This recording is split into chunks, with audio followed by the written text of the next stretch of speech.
Sekitar 7 tahun yang lalu, seorang bocil bernama Usop membuat peringatan palsu sambil berteriak, "Bajak laut datang, bajak laut datang!" Setiap hari selama 7 tahun, peringatan tersebut terus dilakukan. Emang konyol dah.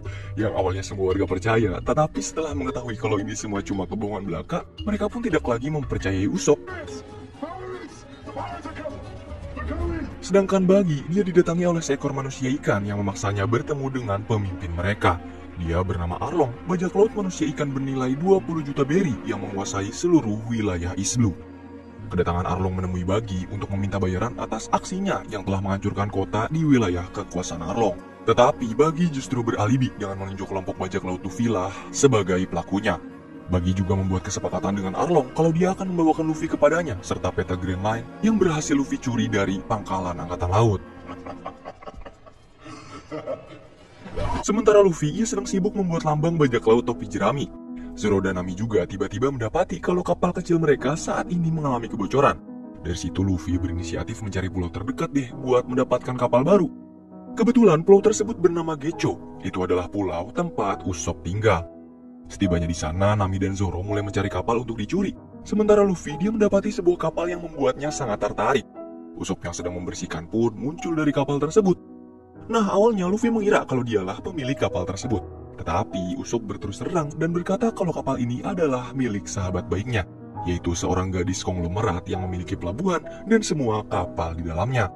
Usopp pun bergegas mengajak mereka bertiga mengunjungi orang yang ia maksud. Tetapi setibanya di sana, kehadiran Usopp justru membuat beberapa pelayan kesal dan mencoba untuk mengusirnya.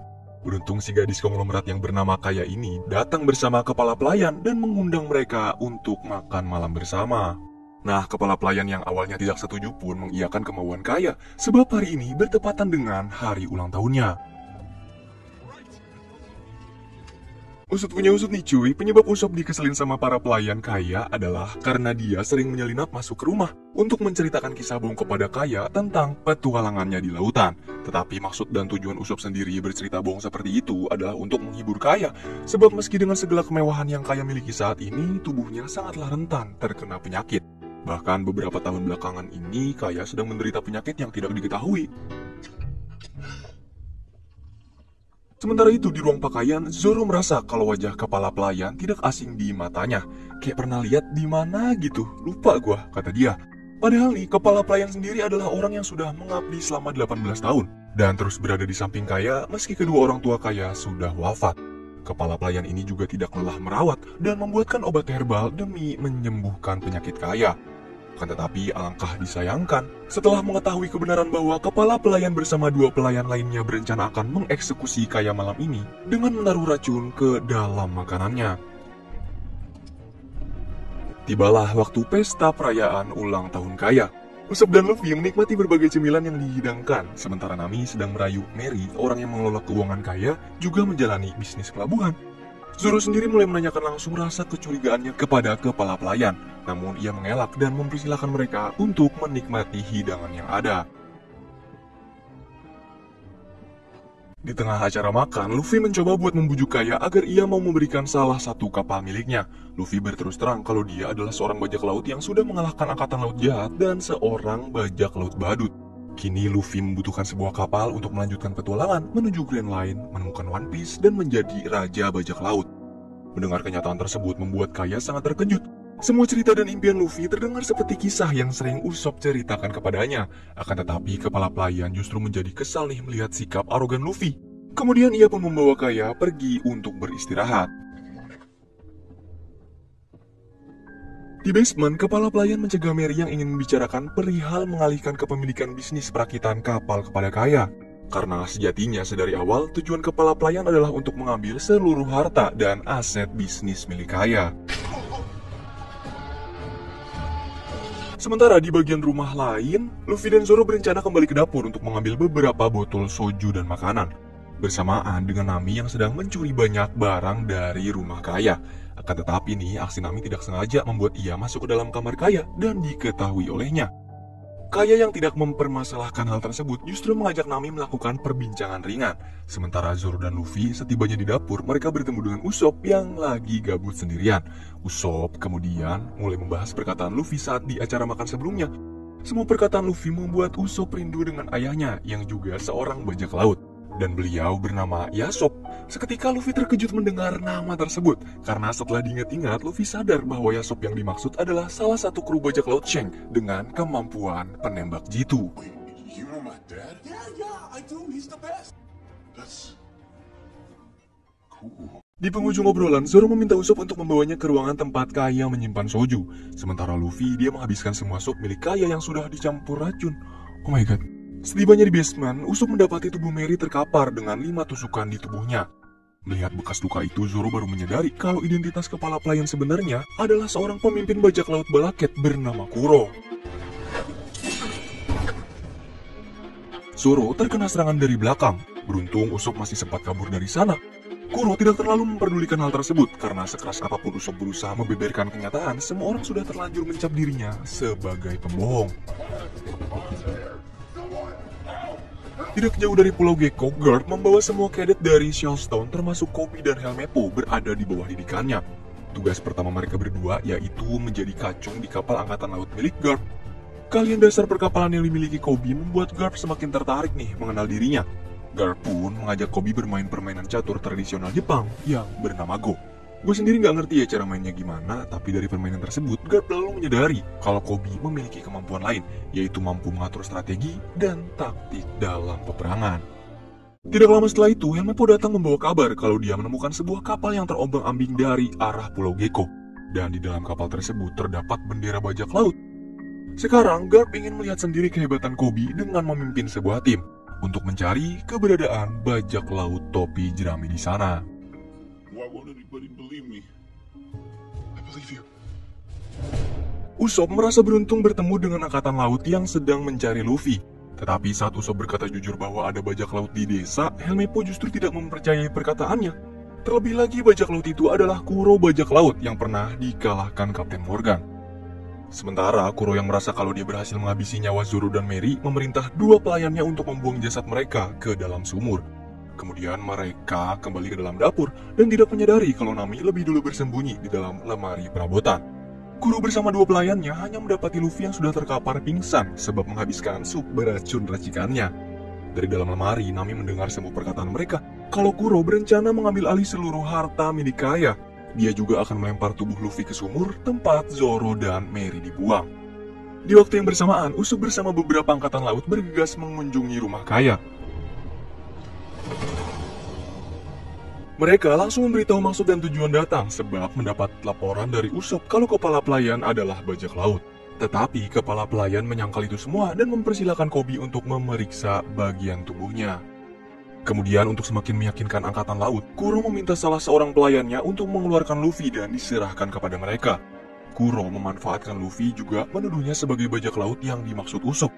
Sedangkan Nami yang sedari tadi bersembunyi akhirnya keluar lalu memukul salah satu pelayan menggunakan teplon. Nah, suara pukulan yang dihasilkan pun menarik perhatian Koby dan ia ingin memeriksanya lebih lanjut.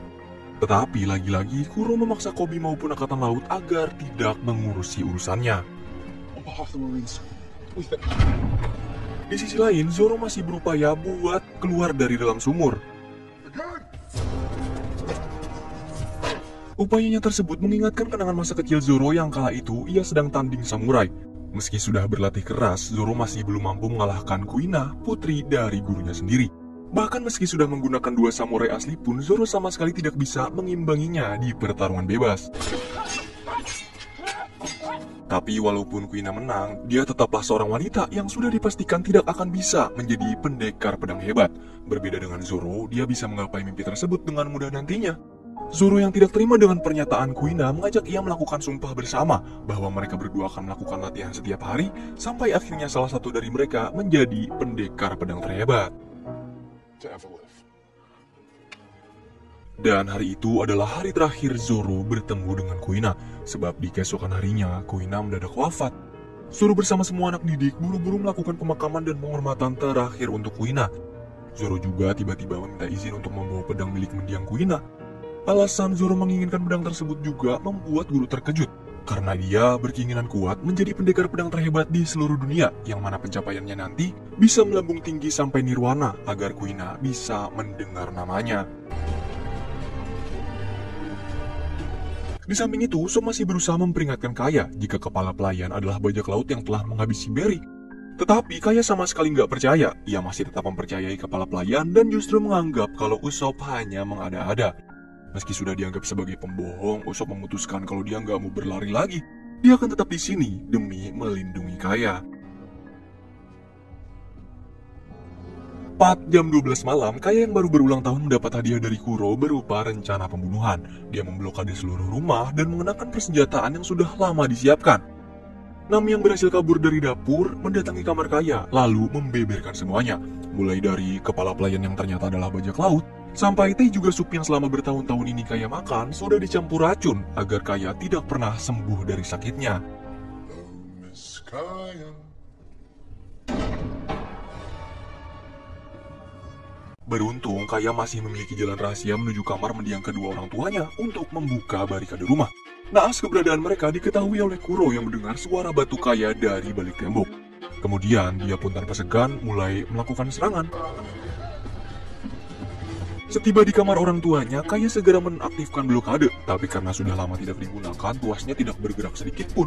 Kaya juga masih tidak menyangka bagaimana bisa selama ini Kaya tidak menyadari kalau kepala pelayan adalah bajak laut yang ingin mencelakainya.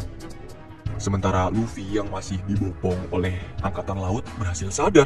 Dia memuntahkan semua sop beracun dan meminta restu dari Koby agar mau mengizinkannya kembali ke rumah demi menyelamatkan Kaya. Hal tersebut juga bersamaan dengan Zoro yang berhasil keluar dari sumur. Dia langsung menghampiri Luffy dan kembali menghajar Helmeppo.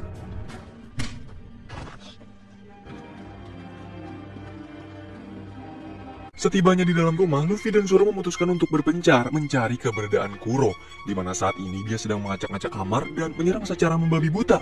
Beruntung Kaya dan Nami tidak terkena serangan tersebut, serta membuat Kuro kebingungan. Akan tetapi Kaya yang masih ingin berusaha melawan justru harus tertangkap bersamaan dengan Nami.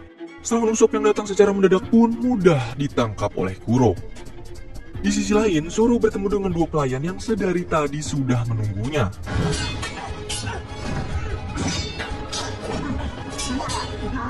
Mereka melakukan serangan combo dan berhasil mendapatkan salah satu pedang Zoro. Tapi meski begitu, pelayan-pelayan ini terlalu easy cuy. Luffy datang di waktu yang pas, menahan serangan Kuro yang mengarah ke Kaya dan Nami. Sebagai seorang teman juga kapten dari bajak laut topi jerami, bagi Luffy menjadi bajak laut nggak melulu tentang menjarah harta atau merampok desa. Tetapi bajak laut di mata Luffy, mereka adalah orang-orang bebas yang melakukan petualangan. Lalu, tanpa berlama-lama kecot lagi, Luffy pun mengalahkan Kuro hanya dalam beberapa serangan.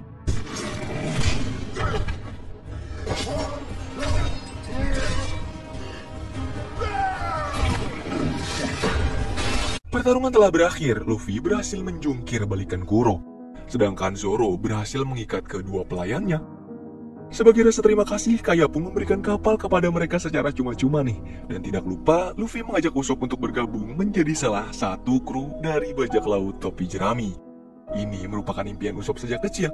Ia ingin bertualang dan menjadi pahlawan pemberani di seluruh penjuru lautan, seperti ayahnya.